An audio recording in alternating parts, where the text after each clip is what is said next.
Hi అండి. Welcome to అమూల్య మంచి Telugu audio stories. ఈరోజు మనం వినబోయే స్టోరీ ప్రేమ పరిమళం పార్ట్ 5.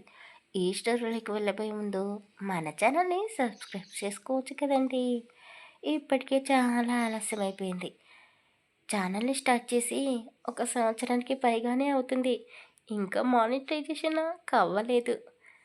కాస్త ఛానల్ పైన ప్రేమ చూపించొచ్చు కదండి. మనమందరం మనుషులమే, ఫలితం లేనిదే ఏ పని చేయలేం. అలాంటిది 4 సంవత్సరాల నుండి కష్టపడుతున్నాను. 2 ఛానల్స్ని ఎలాగో గంగలో కలిపేశాను. కనీసం ఈ ఛానల్నైనా బ్రతికించుకుందాం అనుకుంటున్నాను. ఛానల్ సక్సెస్ అవ్వకపోతే ఇక ముందు స్టోరీస్ని నేను ఇంట్రెస్ట్గా ఇవ్వలేకపోతానేమో. లేదంటే ఉన్న స్టోరీస్ని కంప్లీట్ చేసి ఇంట్లో వాళ్ళతో తిట్లు తినకుండా ఇల్లు పిల్లలు నా పని నేను చూసుకోవాల్సిందే. ఇక ఛానల్ సబ్స్క్రైబర్స్ చేతిలోనే ఉంది.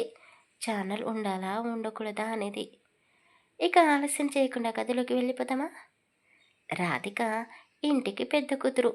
అయినా సరే తండ్రికి గారాల పెట్టి రాధిక వల్ల నాన్న, అర్జున్ వల్ల నాన్న ఇద్దరు వరుసకి బావ బొమ్మర్దులే అయినా కూడా చాలా స్నేహంగా ఉంటారు. ఏ పని చేయాలనుకున్నా ఇద్దరు కలిసే వెళ్తారు, కలిసే తిరుగుతారు, కలిసే వస్తారు. ఊరు జనాలు వీళ్ళిద్దరి స్నేహాన్ని చూసి చాలా మురిసిపోతారు, అసూయ కూడా పడతారు. పరశురామయ్య, నీ చెల్లెలు శోభాని గణేష్కి ఇచ్చి పెళ్లి చేసావు. కళ్ళ ముందే చెల్లెలు హాయిగా కాపురం చేసుకుంటూ ఉంది. నీ స్నేహితుడైన గణేష్ ఇప్పుడు నీకు బావయ్యాడు. అయినా సరే మీ మధ్య బంధుత్వం ఉన్నా మీ ఫ్రెండ్షిప్ మాత్రం అలాగే కొనసాగుతుంది. మీ ఇద్దరు చాలా అదృష్టవంతులు. ఇప్పుడు నీ కొడుకు అర్జున్కి రాధికకి కూడా పుట్టగానే మొగుడు పిల్లలు అనేసుకున్నారంట కదా. ఇక మీ బంధుత్వం ఇలాగే కొనసాగుతూ ఉంటుంది. ఎంతైనా మీ ఇద్దరి అదృష్టం మాలాంటి వాళ్ళకు దక్కలేదులే అని ఆ ఊరు జనాలందరూ అనుకుంటూ ఉన్నారు. పరశురామ్, గణేష్ ఇద్దరు చిన్నప్పటి నుండి మంచి స్నేహితులు. వీళ్ళిద్దరూ ఒకే ఊరికి చెందిన వాళ్ళు కావడంతో ఇద్దరు కలిసే పెరిగారు, కలిసే చదువుకున్నారు. వయసుకి వచ్చిన తర్వాత ఇద్దరికి పెళ్ళిళ్ళు అయిపోయాయి. పరశురామ్ భార్య సావిత్రమ్మ. ఈవిడ చాలా మంచిది. పరశురామ్కి ఒక చెల్లెలు ఉంది, పేరు శోభ. గణేష్ చాలా బాధలో ఉన్నప్పుడు పరశురామ్ స్నేహితుడి బాధని దూరం చేయడానికని అతని సొంత చెల్లెలు శోభాని గణేష్కి ఇచ్చి పెళ్లి చేశాడు. గణేష్ శోభాని పెళ్లి చేసుకున్న తర్వాత పరశురామ్కి ఇంకా దగ్గరైపోయాడు. వారి స్నేహాన్ని ఎవ్వరూ విడదీయలేరు. ఆస్తి అంతస్తు అన్నీ ఉన్నాయి వీళ్ళకి. ముందు పరశురామ్కి కొడుకు పుట్టాడు, అర్జున్ అని పేరు పెట్టాడు. ఆ తర్వాత వాళ్ళకి పిల్లలే పుట్టలేదు. వాళ్ళు కూడా ఇంకా పిల్లలు పుట్టడం లేదేంటా అని అసలు హాస్పిటల్స్ చుట్టూ కూడా తిరగలేదు. వారసుడు ఉన్నాడు కదా, వీడొక్కడు చాలే అని సరిపెట్టేసుకున్నారు. అర్జున్ పుట్టిన తర్వాత గణేష్కి కూడా కూతురు పుట్టింది, రాధిక అని పేరు పెట్టుకున్నారు. ఆ తర్వాత శోభ రాఘవాని రవళికని కనింది. ఇక చాలు, ఇలా కంటూ పోతూ ఉంటావా ఏంటి అని పరశురామే చెల్లెలికి దగ్గరుండి మరీ ఆపరేషన్ చేయించాడు. ఒకే ఊరిలోనే ఉంటారు వీళ్ళు, కానీ గణేష్ వాళ్ళు కాస్త దూరంలో ఉంటారు. నలుగురు పిల్లలు ఎక్కడికి వెళ్ళినా కలిసే వెళ్తారు, కలిసే ఆడుకుంటారు. అందరికంటే అర్జున్ పెద్దవాడు కాబట్టి గణేష్ ముగ్గురు పిల్లల్ని అర్జునే చూసుకుంటాడు. వీళ్ళు చిన్న వయసులో ఒకసారి రాధిక బొమ్మలకు పెళ్ళిళ్ళు చేస్తూ వేరే అబ్బాయిని తన పక్కన కూర్చోబెట్టుకొని అమ్మ నాన్నలలాగా బొమ్మలకి కన్యాదానం చేయబోయింది. అంతే, అర్జున్కి చాలా కోపం వచ్చింది. రాధిక పక్కన కూర్చున్న వాడిని కింద పడేసి మరీ కొట్టాడు. ఈ పిల్లల గొడవ పెద్దవాళ్ళ దాకా వెళ్ళింది. పిల్లల నాన్నలైతే ఏదే పోనీలే, చిన్న పిల్లలు గొడవ పడ్డారు, మళ్ళీ వాళ్ళే ఒకటైపోతారు అని వదిలేస్తారు. కానీ అమ్మలు అలా కాదు కదా. నీ కొడుకు ఇంత అంటే నా కొడుకు ఇంత అని, నీ కూతురు ఇలాంటిది అంటే నా కూతురు అలాంటిది అని నోటికొచ్చినట్టు తిట్టుకుంటూ ఉండేసరికి వీళ్ళ గొడవని పంచాయతీ వరకు తీసుకొని వెళ్ళారు. అది పల్లెకు టూరు కావడంతో అందరూ రచ్చబండ దగ్గరికి పోగైపోయారు. అక్కడ అమలు ఇంకా గొడవ పడుతూనే ఉన్నారు. ఆ అర్జున్ చేతిలో దెబ్బలు తిన్న బుడ్డోడు మాత్రం నవ్వుతూ, రాధిక చాక్లెట్ తీసుకో, నీకోసమే తెచ్చాను అని ఒక ఫ్రెండ్గా రాధికకి వాడు ఇవ్వబోయాడు. అంతే, అర్జున్ ఆ చిన్న వయసులో కూడా చాలా కోపంగా వాడి వైపే చూస్తూ అందరి ముందే లాగిపెట్టి మళ్ళీ ఒక చెంపదెబ్బ తీశాడు. అయ్యో అయ్యో, పిల్లాడిని కొట్టి చంపేస్తారా వారా, ఏంట్రా అని వాళ్ళ అమ్మ అర్జున్ని నానా మాటలు తిట్టిపెట్టింది. ఆ అర్జున్ వాళ్ళ అమ్మ కూడా తక్కువేమీ కాదు. ఆవిడకి బాగానే ఘాటుగా సమాధానాలు ఇచ్చింది మాటలతోనే. అయ్యో! ఏంటండి పరశురామయ్య గారు, ఇది పిల్లల గొడవ. ఏదో ఆడుకుంటూ గొడవ పడ్డారే అనుకోండి. మీరు పెద్దవాళ్ళు, నలుగురికి బుద్ధి చెప్పేవాళ్ళు. మీ ఆడవాళ్ళకి కాస్త నచ్చ చెప్పొచ్చు కదండీ! రచ్చబండ వరకి రావడం అవసరమా? అని ఆ ఊరి పెద్ద మనుషులు ఆడవాళ్ళకి కాస్త గట్టిగానే బుద్ధి చెప్పి, చిన్న పిల్లలకి కూడా భయం పెట్టారు. కానీ ఆ అర్జున్ భయపడతాడా? అందరి ముందే రాధిక నాకు కాబోయే పెళ్ళాం. మా నాన్న, మా అమ్మ నాకు చెప్పారు. పెద్దయ్యాక నేను రాధికనే పెళ్లి చేసుకోవాలి. ఇది కూడా నాతోనే తాళి కట్టించుకుంటుంది. నా పెళ్ళాం వైపు ఎవరూ చూడకూడదు అని ఆ బుడ్డోడు చూపుడు వేలు చూపిస్తూ అందరికీ వార్నింగ్ ఇస్తున్నట్టుగా చెప్పాడు. అది పసితనం అనుకోవాలో, అమాయకత్వం అనుకోవాలో, అనుభవం లేని చిన్న పిల్లవాడు చెప్పింది విని వాళ్ళు నవ్వుకున్నారు.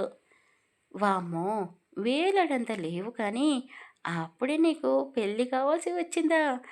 అయినా ఇంకా నీ మరదలు నువ్వు పెళ్లి చేసుకోలేదు కదరా!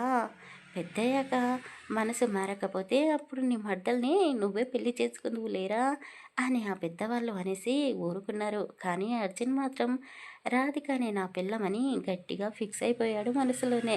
రాధిక కూడా బావా, నేను నిన్నే పెళ్లి చేసుకుంటాను అంటూ పదే పదే అర్జున్‌తో చెప్పేది.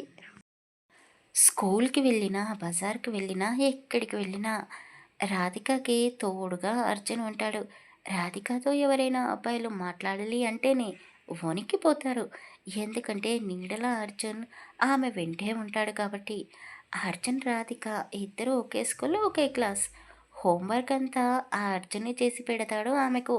ఆమె కాలు కింద పెట్టనివ్వకుండా చూసుకుంటాడు. కాస్త పెద్దయ్యాక సైకిల్ పైనే రాధికని ఇంటి దగ్గర నుండి స్కూల్కి, స్కూల్ దగ్గర నుండి ఇంటికి తీసుకొని వెళ్ళేవాడు. ఆ తర్వాత స్కూల్ లైఫ్ అయిపోయింది. ఇద్దరు కాస్త వయసుకు వచ్చారు. ఇప్పుడు మంచి చెడు గురించి వాళ్ళు ఆలోచిస్తున్నారు. బావా, పదే పదే నువ్వు నా వంక అలా చూడకు. క్లాస్లో నా ఫ్రెండ్స్ అందరూ నన్ను చూసి నవ్వుకుంటున్నారు. నాకు కూడా చాలా సిగ్గుగా ఉంది అని రాధిక సిగ్గుపడుతూ అన్నది. ఆమె అలా సిగ్గుపడుతూ ఉంటే ఆమె బుగ్గలు ఎరుపెక్కాయి. ఏంటోనే, నీకు మొన్న ఓణీల ఫంక్షన్ చేసినప్పటి నుండి నాలో ఏదో అలజడి మొదలైంది. నీలో కూడా మార్పు మొదలైంది. నిన్ను చూస్తుంటే నాకు ఊరికే ఉండాలి అనిపించడం లేదే. ఆ బుగ్గలని కొరికేయాలి అనిపిస్తుంది. ముద్దు పెట్టుకోవాలనిపిస్తుంది. ఇంకా ఏదేదో చేయాలనిపిస్తుంది అని అర్జున్ పచ్చి పిచ్చిగా మాట్లాడుతూ ఉన్నాడు.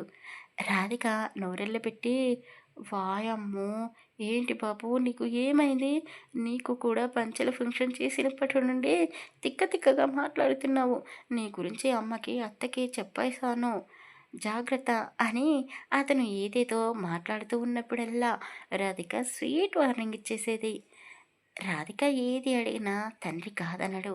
అలాంటి తండ్రి ఆమె స్కూల్ చదువుతున్నప్పుడే మరణించాడు. ఆ బాధ రాధికని బాగా కృంగదీసింది. కొద్ది రోజులు స్కూల్‌కి రాలేదు. అసలు ఇంట్లో నుండి బయటికే రాలేదు. ఆ క్షణం అర్జున్ ఆమెకు ఎంతో సపోర్ట్‌గా ఉన్నాడు. తిండి, నిద్రాహారాలు మానేసింది. రాధికకి ఆ అర్జున్ ఒక్కడే తోడుగా ఉన్నాడు. ఆమెను నవ్వించాడు, కవ్వించాడు. మెల్లిమెల్లిగా తండ్రి చనిపోయాడు అన్న బాధలో నుండి బయటికి తీసుకొని వచ్చాడు. దాంతో రాధిక కాలేజ్‌లో జాయిన్ అవ్వడానికి ఒక సంవత్సరం లేట్ అయిపోయింది. రాధిక చదువు ఆగిపోయింది అని ఆ అర్జున్ కూడా ఆ సంవత్సరం కాలేజీలో జాయిన్ అవ్వలేదు. ఇప్పుడు మళ్ళీ ఇద్దరు ఒకేసారి కాలేజీకి వెళ్ళడం స్టార్ట్ చేశారు. స్కూల్ లైఫ్ ఒక చిన్న బావి లాంటిది. కాలేజ్. అది ఇంటర్ కాలేజ్. అది కూడా ఒక చిన్న చెరువు లాంటిదే.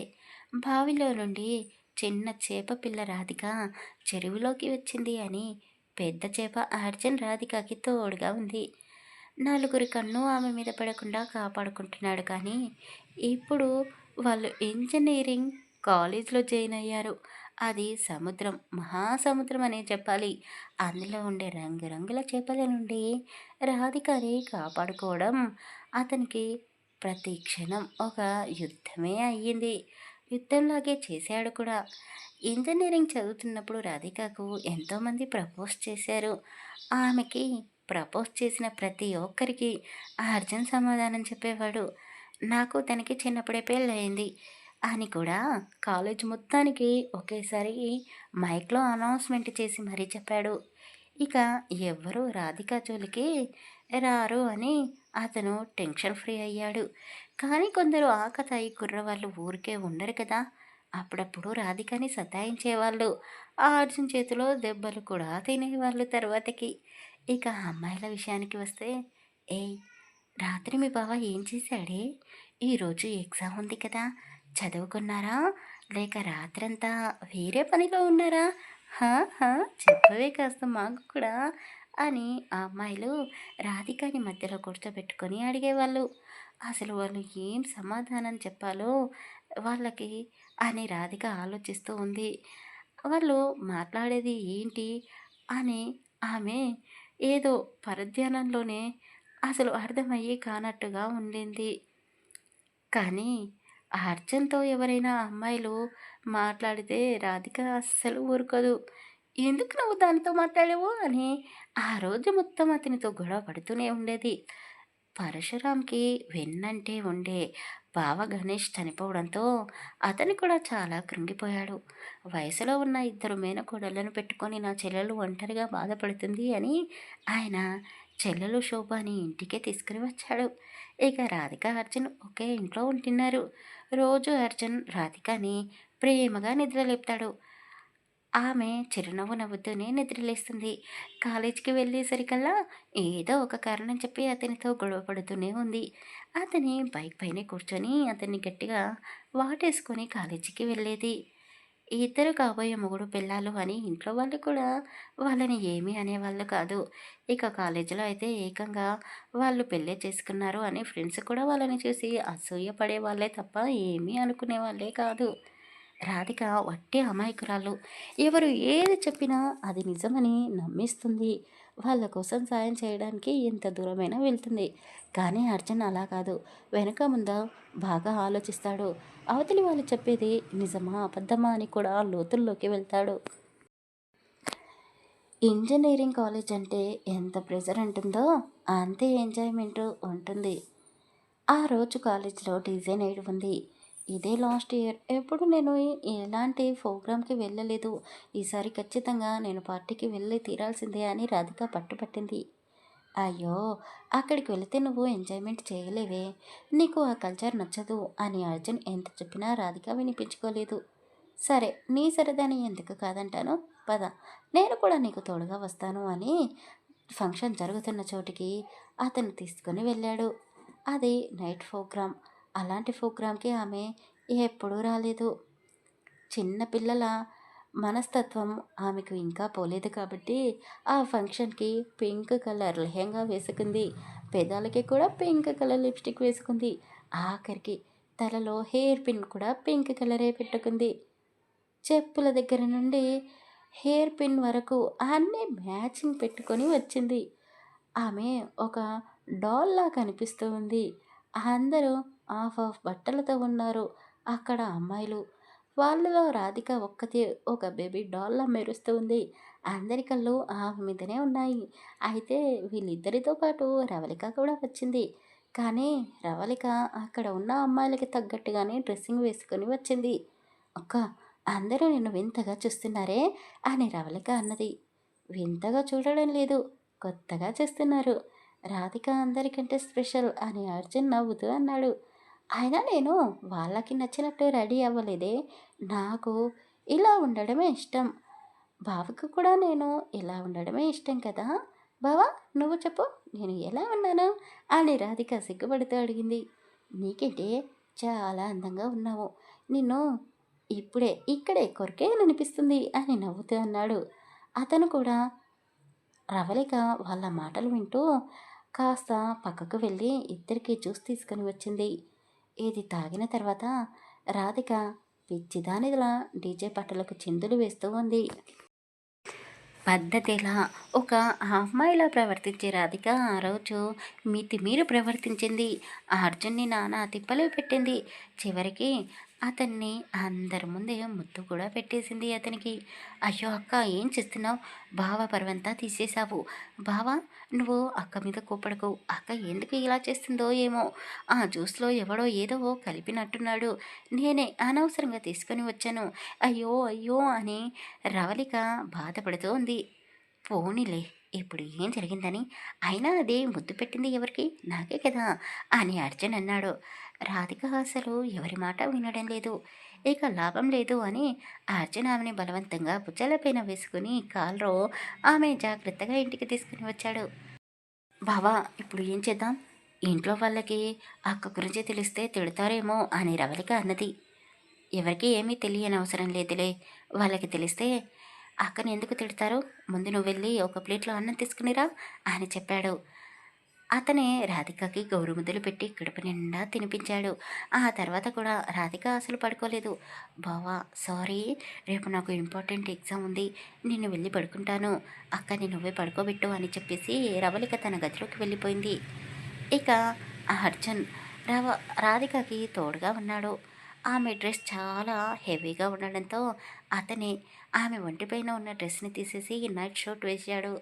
రాధిక అసలు పడుకోకుండా అతన్ని రెచ్చగొట్టేలా ప్రవర్తిస్తూ బొగ్గలు కొరికేస్తూ బావా ఐ లవ్ యూ అని చెప్తూనే అలా అతని గుండెలపై తలపెట్టి పడుకుంది. అతను కూడా వయసుకు వచ్చాడు. మరుతులపై పిచ్చి ప్రేమని పెంచుకున్నాడు. ఇప్పుడు ఆమె అతన్ని అలా రెచ్చగొట్టుతూ ఉండడంతో చాలా ఇబ్బంది పడుతున్నాడు. అతనికి కలుగుతున్న కోరికల్ని చాలా కంట్రోల్ చేసుకుంటూ ఆమెని నిద్రపుచ్చాడు. అతను కూడా అదే గదిలో నిద్రపోయాడు. గదిలో ఏం జరుగుతుందా అని రెండు కళ్ళు వీళ్ళనే గమనిస్తూ ఉన్నాయి. తెల్లవారిపోయింది. రాధిక నిద్ర లేచింది. బావా నువ్వేంటి నా గదిలో పడుకున్నావు అని ఏమీ తెలియని అమాయకురలా ఏడుస్తూ అడిగింది. ఆమె ఏడుపు చూసి అర్జున్ దగ్గరికి తీసుకున్నాడు ఆమెను. కన్నీళ్లు తుడిచాడు. బాధపడకు, మన మధ్య ఎలాంటి తప్పు జరగలేదులే. అయినా రాత్రి నువ్వు నన్ను ఎక్కడ నిద్రపోనిచ్చావే? ఇలా జరిగింది అని మొత్తం జరిగిన విషయం ఆమెకు వివరంగా చెప్పాడు. రాధిక సిగ్గుపడుతూ సారీ బావా అని చెప్పింది.